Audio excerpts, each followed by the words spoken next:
Dad says if you disappeared tomorrow, no one would even notice. That's what my 13-year-old niece said while unboxing the $850 phone I had just given her for her birthday. She was laughing. So were the other kids. My brother, her father, chuckled loudest. Her mother shook her head like she was so amused by the harmless joke. 30 people in that backyard. Balloons, cake, music, and not one of them looked shocked. Not one person said, "Hey, that's not okay." They all just smiled, except me. I stood there, holding a plate of half-melted strawberry shortcake, and nodded. I didn't cry. I didn't throw the phone. I didn't ask if they really thought so little of me after everything I'd done for them. I just smiled like it didn't hurt. Then I tapped twice on my phone, first to lock the banking app, second to disable every card tied to my account. No more groceries. No more utilities. No more auto payments on the car I leased for my brother 3 years ago when his credit couldn't get him a bicycle. No more college fund deposits for my niece. No more emergency bailouts. No more covering short months just until Friday. I left the party early. No scene. No explanations. Just said I was tired, gave my niece a kiss on the forehead, and wished her a happy birthday. Like her words hadn't just confirmed the truth I'd been afraid to face for years. That night, I packed a single black backpack, laptop, passport, cash, 2 changes of clothes. I left my apartment keys on the counter, canceled the lease, deleted my family's contacts, and disappeared before sunrise. No note, no warning, just the backpack. Inside it, along with the charger cables and toothbrush, was a folder, a sealed envelope labeled in bold black ink. Since you wouldn't notice if I disappeared, here's what you'll Mississippi. I left it on my brother's kitchen table, next to the stack of bills I used to pay for him. I wasn't supposed to be the one who held it all together. Growing up, my brother Jordan was the golden one. Charismatic, athletic, charming in a way that made people excuse everything. My mom used to joke, Naomi gets straight A's, but Jordan gets people to clap for him.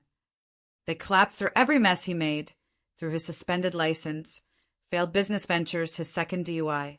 Meanwhile, I got a pat on the head and a reminder to be responsible whenever I asked for help with college forms or rent during grad school. Still, I didn't push back.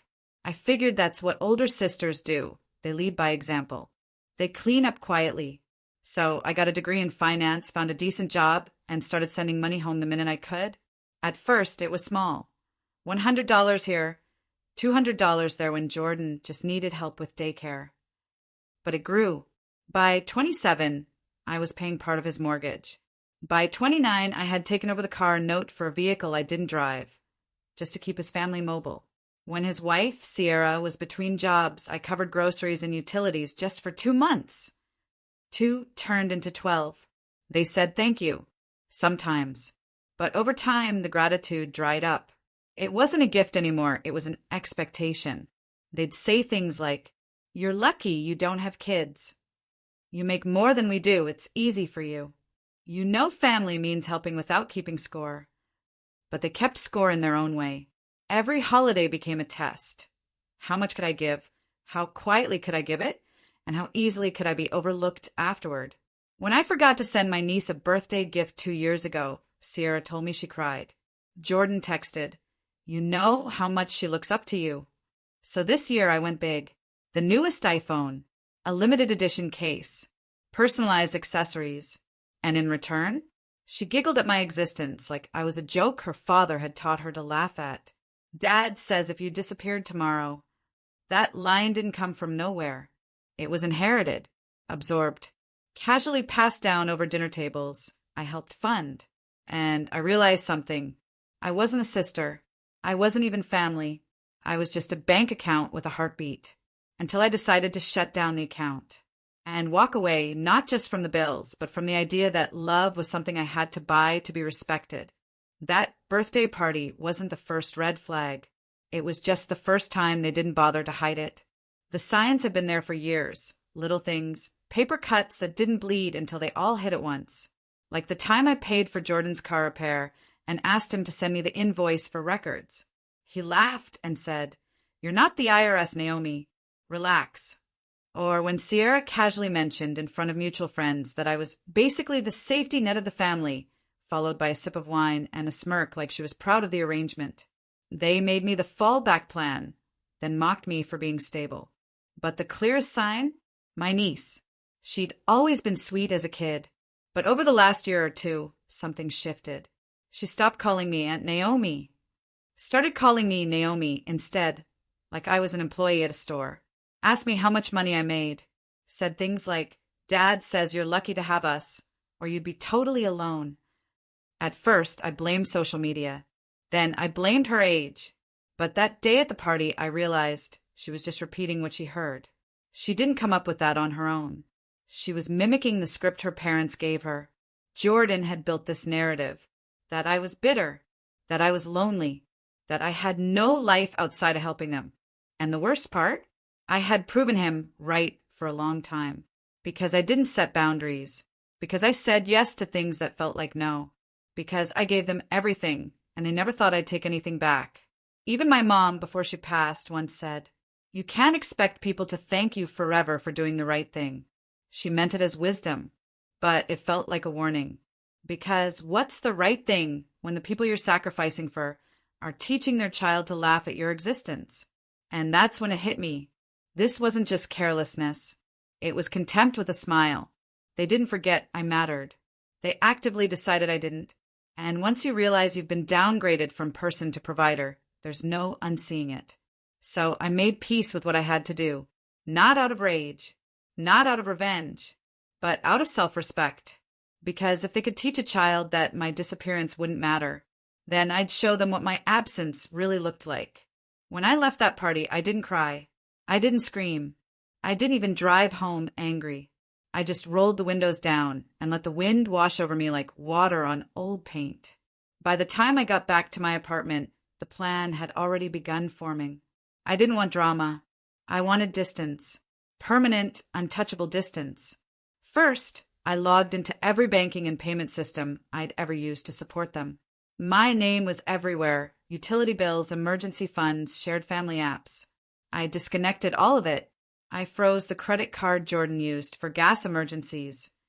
I closed the joint account I'd opened to help manage my niece's future college fund. It had been sitting empty for months. They hadn't contributed a single dollar. Then I checked the lease on my apartment, month to month. Easy. I found a short-term sublet 3 cities away. No questions asked, fully furnished. Paid the first 3 months up front in cash. Next, I clear my digital footprint. New email, new number, password resets on everything. I logged out of all shared Netflix, Spotify, and Hulu accounts they still used under my name. And I changed those passwords too, not out of pettiness, out of precision. Because if I was going to disappear, I was going to do it completely. I backed up what I needed, cleared out my personal storage unit, dropped off 2 boxes at a donation center, and sold off what I didn't want to carry. What I kept fit into 1 bag. Black backpack. Simple. Durable. Mine. Inside, I placed a few essentials. My passport. My laptop. A USB drive with all my financial records. 2 sets of clothes. A picture of my mother, taken before she got sick, smiling, arms around me at a park when I was 8. And 1 folder. Inside it, a single document titled, "Everything I paid for, so you don't have to wonder." It listed every major payment I'd ever made for my brother and his family. Dates, amounts, categories. I wasn't trying to shame them. I was just making it real. Because people like them never think the person holding them up will actually let go. They think the guilt will keep you around. But guilt is a leash, and I had just slipped out of mine. That night, before I left town, I dropped the backpack off at Jordan's house. Quietly. No knock. No text. Just placed it on the kitchen table, using the spare key I was never supposed to keep. I knew they'd find it, and when they opened it, they'd finally understand what it meant to joke about someone's disappearance, and then feel it. The morning after I vanished, I turned off my phone and left it in a drawer. It buzzed 22 times in the first hour. Jordan, Sierra, a few cousins, even my niece. I didn't answer a single one. Instead, I sat on a balcony 3 cities away, wrapped in a sweater, sipping black coffee I didn't have to share. I stared at a street I didn't recognize, full of people who didn't know me, and felt something strange settle in my chest. Relief. Not because they were finally calling, but because I no longer had to care. The silence I gave them wasn't punishment, it was education. And apparently the first lesson hit hard.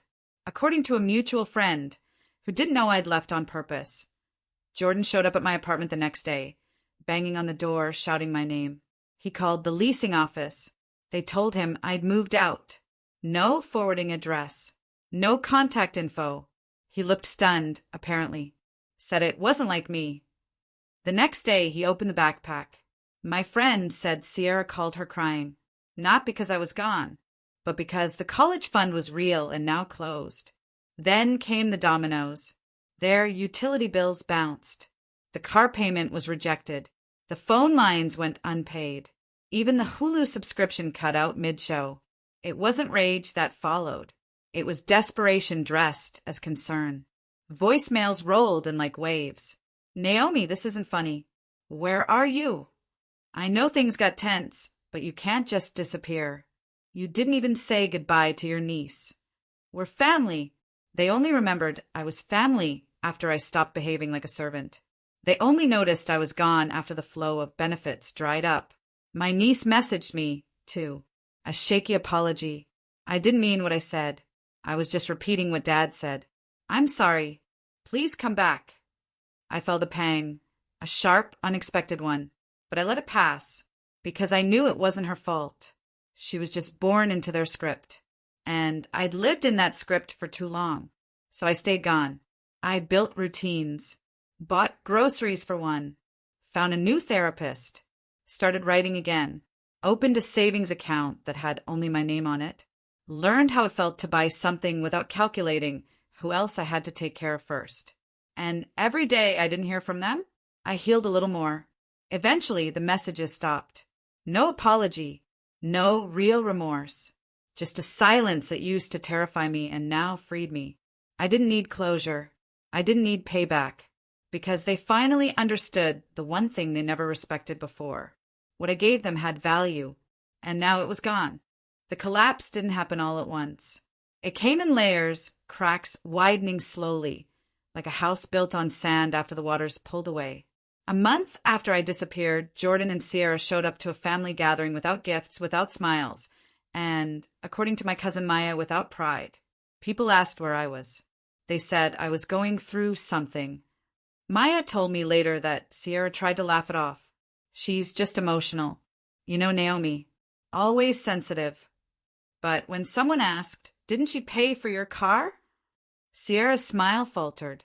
They didn't know what to say when people stopped laughing, because I wasn't there to make it easy anymore. Then came the job drama. Jordan lost a freelance contract after his credit score tanked from missed payments on the car I'd stopped covering. The car itself was repossessed one morning while he was inside a gas station. A friend caught the whole thing on video, him running out, coffee in hand, yelling at the tow truck. It made it to a local meme page with the caption, "When your family backup vanishes mid-fantasy." Sierra had to move back in with her sister when their rent jumped and they couldn't cover it. They sold the expensive gadgets. The iPhone I bought for my niece? Gone. The little luxuries they used to justify while I was paying the essentials? All vanished. But worse than the money was the exposure. People started talking. Because when the resource leaves, so does the illusion. Jordan had always painted himself as the big brother who held the family together. But people started seeing the truth. He was leaning on someone he disrespected. At church, people asked where Naomi was. At school, my niece had to explain why they moved again. The golden house of cards image my family had curated, stable, put together, blessed, it crumbled. And the black backpack? They never mentioned it again. But I know they read every word inside that envelope. Because when Maya went over to help Sierra pack, she saw it sitting in the closet. Untouched, preserved like it still held a chance to be undone. But it couldn't be, because that backpack didn't just contain a list. It contained a boundary, the first one I ever enforced. And like most firsts, it changed everything. People think walking away means you're running from something. But I wasn't running. I was finally walking toward something. Toward myself. I spent the first few weeks in silence, reading, journaling, sleeping without alarms, and eating food that didn't come from a takeout bag someone else charged to my account. It was strange at first hearing no one call my name, no one asking for anything, no guilt hovering over every breath I took. But eventually the quiet became a song, and I started to live. I picked up freelance consulting work, nothing heavy, just a few clients I chose on my own terms. One of them was a nonprofit that helped low-income women understand credit, budgeting, and financial abuse. I read the stories, helped rebuild ruined credit reports, and slowly realized I wasn't just healing. I was helping others heal, too. I found a cozy studio with hardwood floors and big windows. No shared utilities. No one else on the lease. Just mine. I hung up art for the first time. Cooked real meals. Even bought myself a new coffee maker, one no one else would break or borrow. I got a cat, named her Indy. She doesn't ask for much, just a quiet lap and a warm sunbeam. We get each other. One afternoon, while cleaning out the last of my storage bins, I found an old sticky note my mom had written me in college. Don't let them mistake your silence for weakness. Love, Mom. I cried for a long time when I read that. Not because I was sad, but because, in a way, she saw this moment long before I did. She knew what it meant to give without boundaries, and she knew the cost. I framed the note and placed it by my door. A reminder, silence isn't surrender. It's strategy. The last piece of closure came when I got a letter from my niece. Handwritten. I'm sorry for what I said. I didn't mean it. I was trying to sound cool. I didn't know what you did for us. I know now. She ended it with, I hope you're happy, Aunt Naomi. I miss you. I didn't write back. Not yet. But I kept the letter. Because maybe one day I'll tell her the whole story. Not to make her feel bad, but to help her learn something no one ever taught me. That being kind doesn't mean being used. And being family doesn't mean being furniture. It's been 6 months. The texts have stopped. The apologies faded. The panic quieted. And in their place, something bloomed. Not spite, not victory. Space. Real, uninterrupted space. The kind you don't realize you need until you stop giving pieces of yourself away just to feel included. I still think about them sometimes. Not with anger. With clarity. I remember birthdays spent organizing gifts I paid for. Holidays where I stood behind camera, capturing moments I wasn't invited to be part of. Conversations where I laughed on cue, even when the joke was at my expense. But now, I go to cafes alone, read books without checking my phone. I dance while folding laundry. I sit on the floor just because I can. I exist unobserved and unrequired. And it's the freest I've ever been. The black backpack I left behind, I know they still have it, probably tucked away somewhere, probably untouched but never forgotten, because what I gave them that day wasn't just silence or absence. It was a mirror. Everything they found inside. The receipts, the list, the boundaries, the exit. That was the reflection of who I had been all along, and the line they never thought I'd draw. Maybe one day they'll talk about it honestly. Maybe they'll tell the truth. But I'm not waiting for that. I'm building something else. My own story, a life not lived in the shadows of "you're so helpful," or "we'd be lost without you." They always said I was the quiet one, the soft one, the one who'd never walk away. They were right until the day they finally gave me the reason to. I don't know where they are now. I don't ask, and I don't look back, because when someone jokes that your disappearance wouldn't matter, there's only one thing left to do. Make it unforgettable,